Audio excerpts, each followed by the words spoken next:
Welcome back to the BMXPERTS Podcast. I'm on here with my man, Kevin Wilson. Kevin, how you doing tonight? Outstanding, bro. Thank you for joining.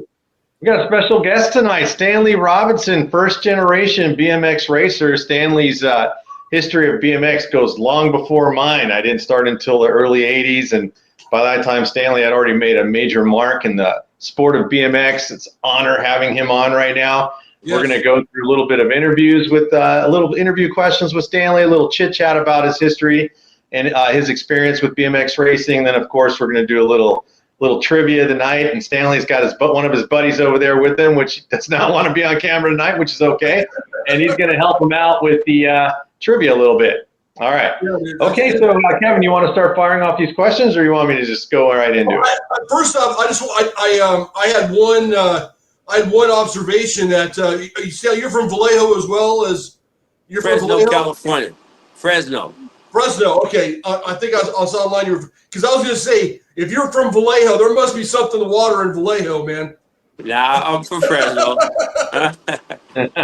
Been there too many times. Yeah. The Fresno Flash. Yes, sir. Yeah, I've seen Stanley Stanley, you went to a Frogtown, I'm assuming, right?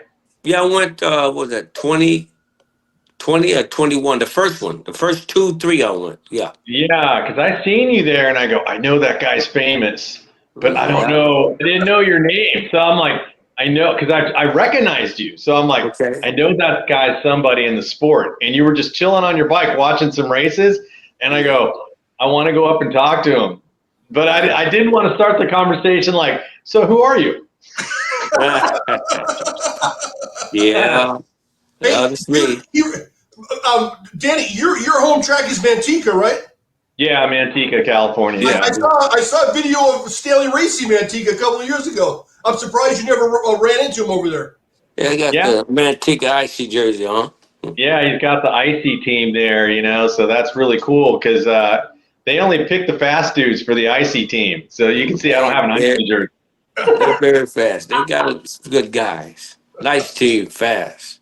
Yeah, I never told you, Danny, that when my kids were racing, probably, 20 years ago, we went up to Manteca like maybe a month after they opened or something like that. They were at a fresh track, and we went down. My cousins grew up in Manteca, so we went to the Manteca track one time visiting my cousins. I want to know how we haven't had that conversation, Kevin, in like a year, dude. Yeah, crazy stuff. So you've seen 4 decades, essentially, of BMX, so 4 different generations of racers. I'm assuming that sounds accurate to you. So if you go back to your earliest days as a BMX racer and compare it to modern-day racing, how do you feel about the differences in the sport? Do you think the sport has progressed correctly? Is there things you would like to see differently? The sport has really come a lot. It was like the first motos were like maybe 30 or 40 motos and 50 motos. Now, all the way up, the grands are like 900 motos. I was just stoked. 900 motos at a track on a weekend. You got like maybe 2,200 motos in a week. That is on a weekend. That'll do a guy maybe, 5 years of racing in 1 week. It's just crazy big. You got people all over the world. They go in there, they dedicate the heck out of the sport. And to come from a Stingray to look at some of these TV shows, plus like Chips or the Yamaha Gold Cup or NBA National, UBR National, ABA. God, 2,000 motos in a week. That's like 5 years of racing in 1 weekend. It's progressed so far that, you take a legend like Ernie or Alexander or John Valdez on the West Coast or McCarthy or all the legends that ran the tracks on and on and on. It just progressed so much. I can't stop riding my bike. I got back in 2018. I went to Woodward Park to go back, and I started a 24-inch cruiser with Ernie here. And, man, it's just like yesterday. The people, the the altitude is just like nothing happened in those days. I mean, everybody, dream about the 84 grands or ABA or stuff like that. And people just unite like, so what? Here we are. We're BMXing. I feel do it. I see Nick Long do it. I see George Duday do it. I see, oh man, let me see who else I seen do it. I seen, what's his name? Peebles do it. I seen, man, Those any are pro in the they're world all still on. doing it. I was like, man, can you Okay. believe that? That is so cool to see that start take off from some 1976 all the way up to today, and they still clipping in, turning out, burning rubber every track in the world. And I invented that, and Hey, I Stanley, think did anybody? this one here says, I have my undershirt like this. It says Two Brothers Start on it. And I put that up in the Hall of Fame, the purple jersey from Manteca. It says Two Brothers Start on. I just throwed it up there. I'm like, yeah, okay, that is cool. They see George Confield team, the Chase team do it, and the Harrow team did it. Daylight teams doing it. Every team in the sport is Yeah. just doing it. It's crazy. Harry Did Larry anybody did it. complain, Danny, Stanley? Did anybody that was on that gate complain? Go to the sanctions and go, "Hey man, he can't do that. That's cheating." Or did they go, It "Oh my was. God, I'm going to do that too"? I think they had a big meeting one time. Ernie Alexander had a meeting, and he legalized it. And they had a week. It was a week before a race up in Van Nuys. I was at, and we pull over on the Van Nuys track, and they were talking about it. And the pros that got there in the morning on the Saturday night, on the Saturday before the first pros of NBA came, and I had my fingers crossed, and it was like, we're going to legalize it. And Perry, I think it was Perry and Bobby and Sheena's came over to him, Perry Kramer and Bobby Sheena. And he said, guess what, kid? And I was like, what? We're going to legalize it. And I went, oh my God, for real? And I was just like, whoa, man, Stu Thompson did it. Ted Goldman, you name it, every bar, every just like, what? And I'm like, golly, So what a big jump, man. Yeah. that's nice, dude. All right, man. Yeah. Sorry, Danny. I want to introduce somebody. Go for it, bro. Oh man, anytime you want to ask a question, do it. But we need to know a couple topics. I want to talk about the Yamaha Gold Cup, and I want to talk about the Chips episode. I think those are both super iconic as well. You want to start with the Chips episode on that, Stanley? Tell us how that came about. Oh, okay. Chip episode was with Jag, Rennie Roker, Skip Mongoose team, and we were at a track in Southern California, over by I forgot the area. Over by not about the Zeus, California, and we pull up in there, and I had to go up in the morning. To get suited up and get propped up and get my role and everything. And Jag and Mongoose were there, and they had another team there with Eric Estrada, Roger Wilcock, and Chief of Police there. He was there, and Rennie Roker, Anthony Sewell, Turnell Henry, Cos, you see, Brian Cannell, Kenny. I think John George. Let's see, me, Kenny, Brian Cannell, and Cosmola were there. And Chris Hopkins, Anthony Sewell, and Turner Henry was there. James and Randy Roker. And man, it was just icing on the cake. They set up all day long, and Eric Estrada comes in with a Trans Am. And I mean, he come across he gunned that sucker, come back on the seat, and the Trans Am come in, and they had this hollering, screaming and looking, and he shoot back around. Oh man, I was like, wow, Hollywood. It was a beautiful day. It was a beautiful day, man. I was like, wow, getting this on TV. I see it on TV. I see me on TV. I was like, whoa, man. I got home that day. We coming back from LA, got back to Fresno. I think the next couple of days it was on TV, and everybody in Fresno went, wow, I see you on TV on the bicycle and stuff. I said, yeah, I was see that. And oh man, that was a really, really hot thing then. Yeah, I dig that. It was I sweet. got a question for you, Stanley, and this is kind of related to some of the riders you were talking about with Anthony Sewell and all that. Hmm. And Was it difficult for you as an African American athlete in the 70s and 80s, coming up in a sport that's dominated by white riders? Was that a difficult situation for you at all? It kind of nags at you all the time because you know you're going to get that around the world anytime. But I never gave up. I think about it every day. I don't know if any BMX or African American now even think about it, but I still have that edge to always respect any nationality, what you want to do, and go for your goal.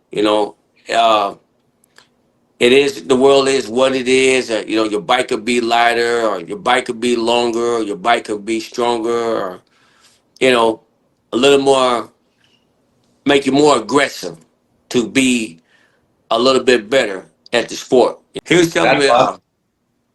he's talking about the Tokyo race, the World Championship that I went to.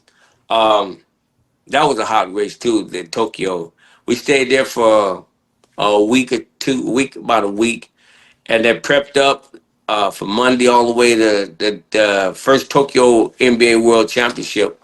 I won that one. It was super bad race there, and I won that first World Championship and come back in '79.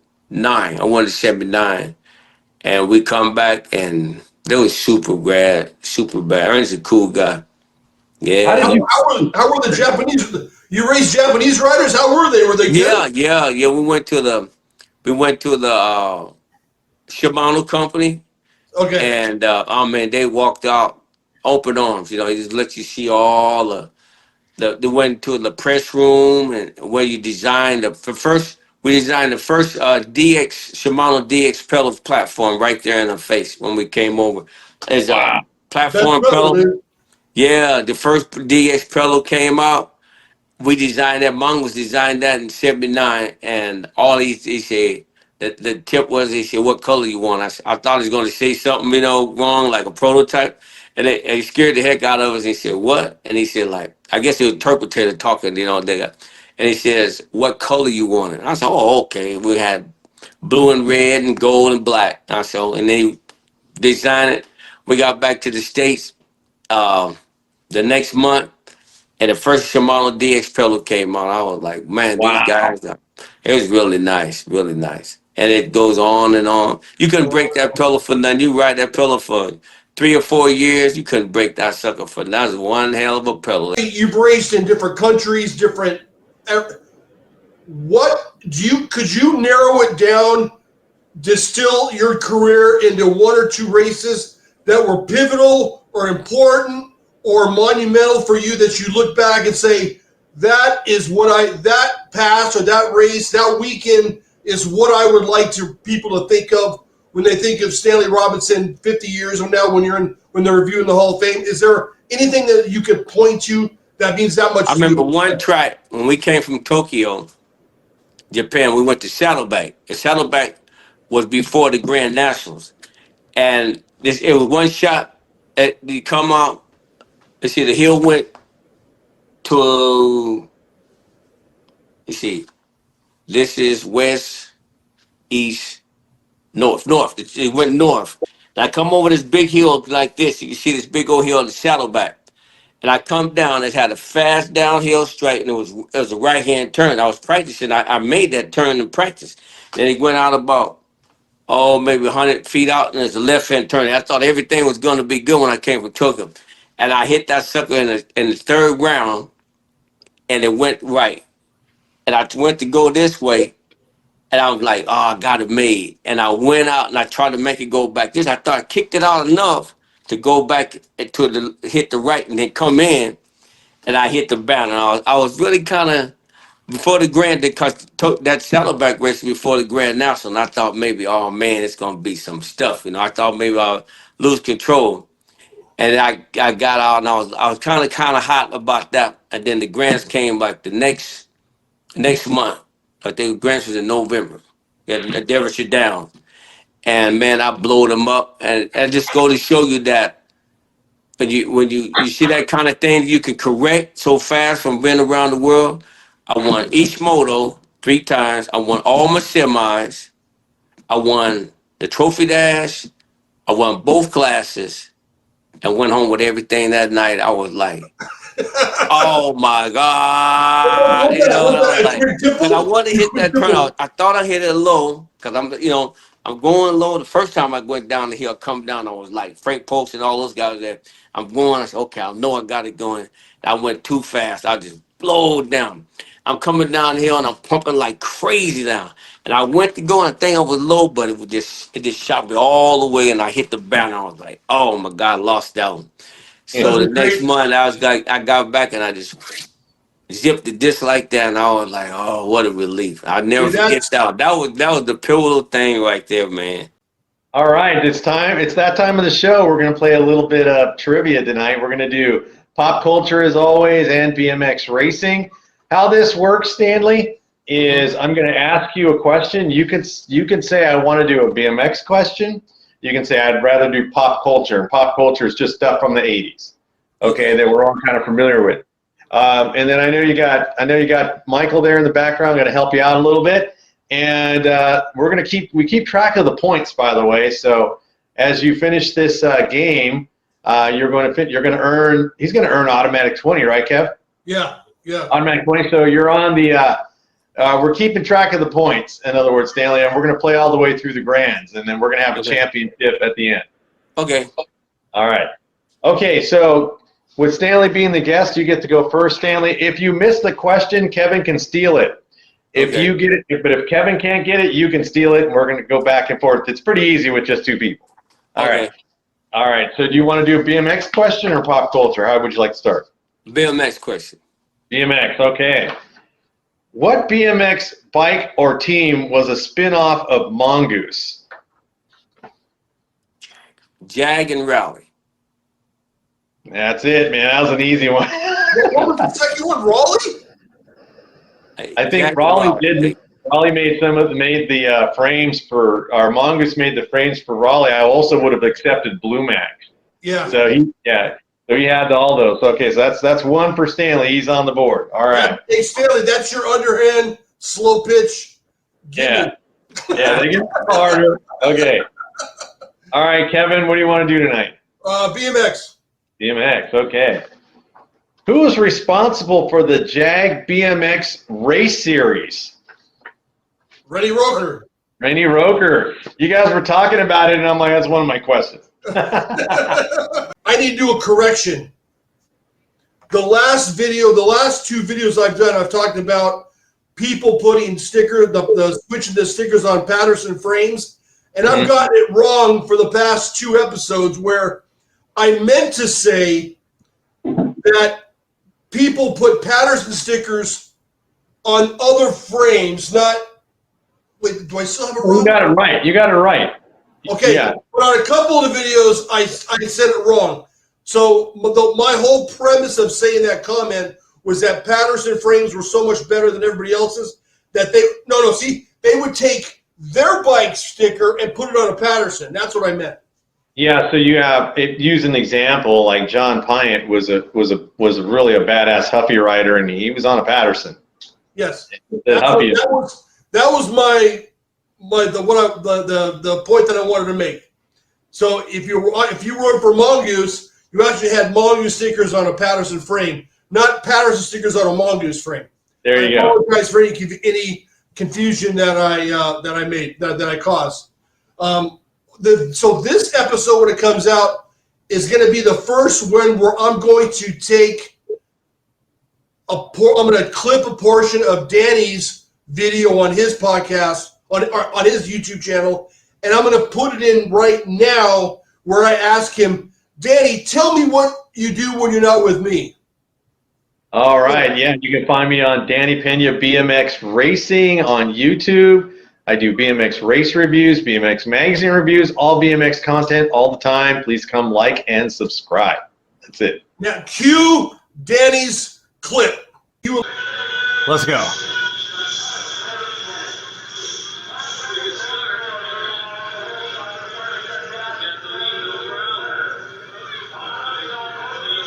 I think that's Terry out in front again.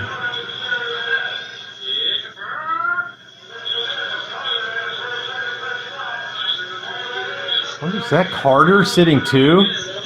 I think that is Eric Carter. Yeah, it is Carter. All right, good guess by me. If you enjoyed yourself, if you'd like to support Danny and I, support the podcast, please feel free to go to BMXPodcast.com.